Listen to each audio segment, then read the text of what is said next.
তো আমরা বেরিয়ে পড়েছি। আজকে যাচ্ছি বনগাঁতে বাপের বাড়িতে। তো ওখানে আজকে আমার ভাইদের ঘাট কাজ হবে।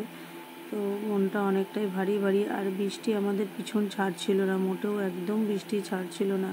কখনো বৃষ্টি, কখনো আবার রোদ উঠছে, এইভাবেই আমাদের সারা রাস্তা কাটলো। এই যে বাবা বসে আছে গাড়িতে, তো ছেলেও বসে আছে। সময় আর কাটছে না। আমরা কাছড়াপাড়া হয়ে তারপরে আমরা কিন্তু বনগাঁতে গিয়েছি। আর এই রুটটা না অনেকটা ঘুরপথ, কিন্তু যেহেতু আমরা উবের করে গিয়েছিলাম ওই জন্য আমাদেরকে ওইভাবে নিয়ে গেছে, কাছড়াপাড়া হয়ে গিয়েছি। কিন্তু রাস্তাটা অনেক সুন্দর, কিন্তু টাইমটা একটু বেশি লাগলো, কিন্তু রাস্তাটা অনেক ভালো। আর কি জার্কিংটা একটু কম হয়েছে। তো আমরা যাচ্ছি, এখন যাব গিয়ে ভাইদের যেহেতু ঘাট কাজ, তো মনটা অনেকটাই খারাপ, যেহেতু মায়ের কাজ হবে। তোমরা কম বেশি সবাই জানো আমার মা আর পৃথিবীতে নেই, মারা গেছে। তবে হ্যাঁ বন্ধুরা, মা বেঁচে থাকতে তোমরা সবাই মাকে কদর দিও, এটাই বলবো তোমাদেরকে। আজকে আমরা মাকে হারিয়েছি, তো প্রতি মুহূর্তে বুঝতে পারছি এখন মা কতটা মূল্যবান, কতটা দামি ছিল আমাদের কাছে। তো এইভাবে চলে এলাম নদীর ঘাটে। এটা হচ্ছে ইছামতি নদীর ঘাট। তো এইটা আপনজন মাঠে এই জায়গাটার নাম আর কি, বনঘাট। তো ওরা স্নান করতে যাচ্ছে, স্নান করে এবার ঘাটে শ্রাদ্ধ হবে। ভাইরা 3 ভাই স্নান করে ঘাটে চলে এসেছে। তবে হ্যাঁ বন্ধুরা, ভাইরা যখন মানে ন্যাড়া হয়ে গেছে, চুল ফেলা হয়ে গেছে, সেই ভিডিওটা আমি করিনি, কারণ আমার বিভৎস কষ্ট হচ্ছিল, ওই জন্য আমি ওই ভিডিওটা করিনি। তো ভাইরা ঘাটের কাজ করছিল। সেদিনকে আবার অনেক রোদ বেরিয়েছে। আমরা যখন বনগাঁতে এসেছি তারপরে ওয়েদারটা পুরো চেঞ্জ হয়ে গেছে। আর ঘাটের শ্রাদ্ধ যখন হচ্ছে এত ঠাটা রোদ পড়েছে যে ছাতা ধরে আমার ছেলে আর আমার ভাইয়ের শালা আর কি ছাতা নিয়ে দাঁড়িয়ে আছে। তারপরে আমরা যখন ঘাট শ্রাদ্ধ করে বাড়িতে এলাম, তো মেজো ভাইয়ের ছেলে মেজো ভাইকে দেখে ভয় পেয়ে গেছে, চিনতেই পারছে না, যেহেতু সবাই ডাক হয়ে গেছে। ও টেবিলের তলায় লুকিয়ে বসে আছে। তো আমরা ওকে ডাকাডাকি করছি, ও চুপ করে ফোন ঘাঁটছে। তো ওই রিয়াকশান ভিডিওটা আমি আর দিলাম না, দেখে আমারও খুব কষ্ট হচ্ছিল যে ওরও বাবাকে চিনতে পারছিল না।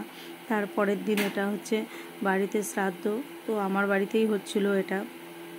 আমার বাড়িতে শ্রাদ্ধের কাজটা করেছি বনগাঁ বাড়িতে আর কি। তো তোমরা কম বেশি সবাই জানো বনগাঁতে আমার একটা বাড়ি আছে।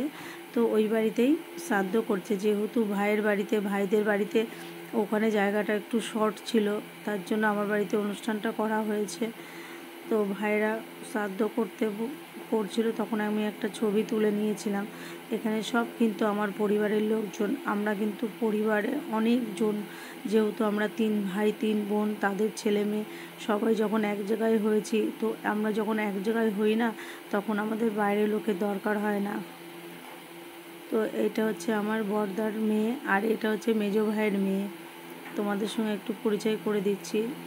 আর এই যে বড় বৌদি, সবাইকে একটুখানি ভিডিও ক্লিপ দিলাম, জানি না কবে আর মানে একসাথে সবাইকে দেখতে পারবো।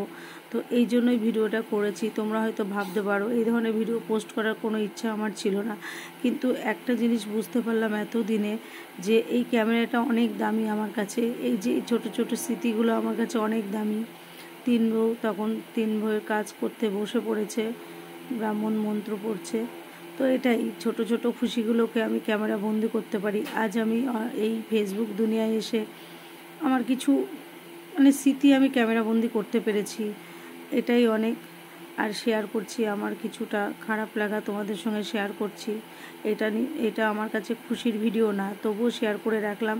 কেন শেয়ার করলাম, যেহেতু আমরা সব ভাই বোন এক জায়গায় হয়েছি। আর রামায়ণ তার পরের দিন, এটা পরের দিনের ভিডিও, একটু একটু করে ক্লিপ নিয়েছি। বাড়িতে রামায়ণ পাঠও হয়েছিল। তো এই যে রামায়ণ করছিল ইনি, তো সবাই তোমাদের সঙ্গে একটুখানি শেয়ার করলাম, ভিডিও করে আর কি রেখে দিলাম। এগুলো স্মৃতি হয়ে থাকবে, সবাইকে একসাথে পেয়েছি। দুঃখের বিষয় একটাই কথা, সবশেষে আমার মা এই জায়গাটা দেখতে পারলো না, যে আমরা সব ভাই বোন একসাথে হয়েছি। এটাই খুব কষ্টের। তো চলো, জানি ভিডিওটা যদিও মানে সুখের ভিডিও না, তবুও শেয়ার করলাম।